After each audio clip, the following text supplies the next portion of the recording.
The Amber Heard vs. Johnny Depp trial may seem like it has ended, but there is still a lot going on and a lot to figure out in the time following the decision.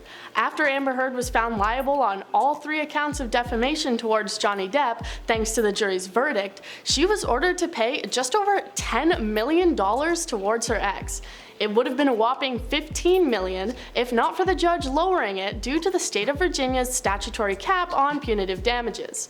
So how is she actually going to manage to pay this without going bankrupt?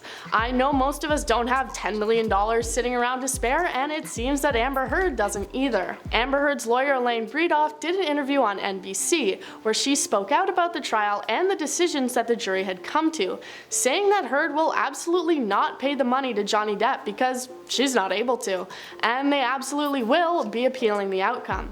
Elaine may have had her name become more famous due to the trial, but she was actually already quite well known in the world of law.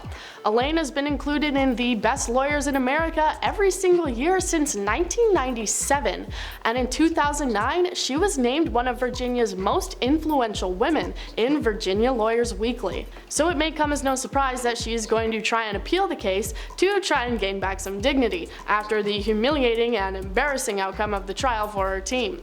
Elaine also stands by what Amber Heard said following the trial, in saying that it's a setback for women and victims of mistreatment. She was also heavily criticized for her comments against the jury, accusing them of having been swayed by the social media coverage of the trial, saying she strongly believes that the whole thing should not have been televised.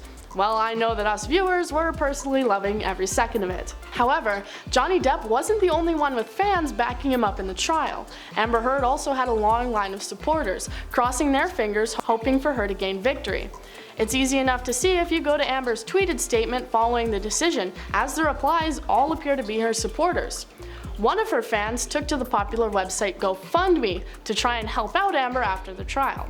GoFundMe is a crowdfunding platform where people can make fundraisers for all sorts of things, from raising money for surgeries and kickstarting movies to trying to make a potato salad. I'm not making that up. The person who started this fundraiser was Kimberly Moore, and she claimed that Heard and her legal team had known of the GoFundMe and were a part of getting it set up. The description on the page said, "I believe Amber, and social media protected the abuser.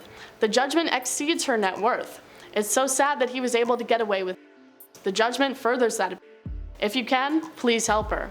The fundraiser had a set goal of only $1 million, a small part of the total that Amber needed to pull together. It wasn't able to last very long, as GoFundMe's team flagged the page and pulled it down soon after it went up.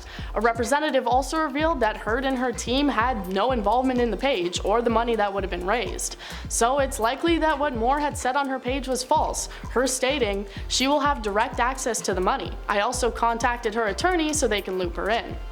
Because I'm sure Amber Heard's team are desperate to pick up any phone calls or answer any emails that they are receiving in the firestorm after the trial.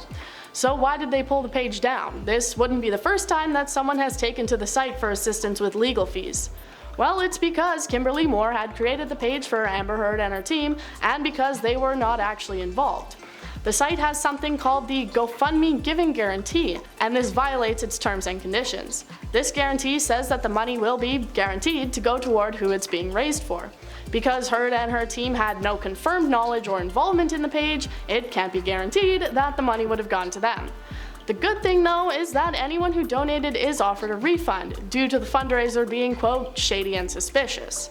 Though I think anyone who's willing to help Amber Heard pay what she's owing should probably find something better to do with their money. While Amber's lawyer said that they will be appealing the verdict in the Fairfax County Courthouse, there are a few things Heard could be able to do if they didn't. She will have her property and her future wages claimed, with everything collected going to pay Johnny. This may be difficult for her, as it looks like she may have trouble finding any significant roles in the future. She could also declare bankruptcy, waiving her need to pay anything towards Depp. She's got a lot on her plate, with both the damages, her lawyer's fees, and the pledge she needs to actually donate towards the ACLU. Her and her team are continuing to gain criticism from the public and social media, no one seeming to have much sympathy for her and her lawyer, especially after the excuses that came pouring out of her lawyer Elaine's mouth during her television interview. Amber Heard definitely has a long road ahead of her if she does choose to go forward with the appeal.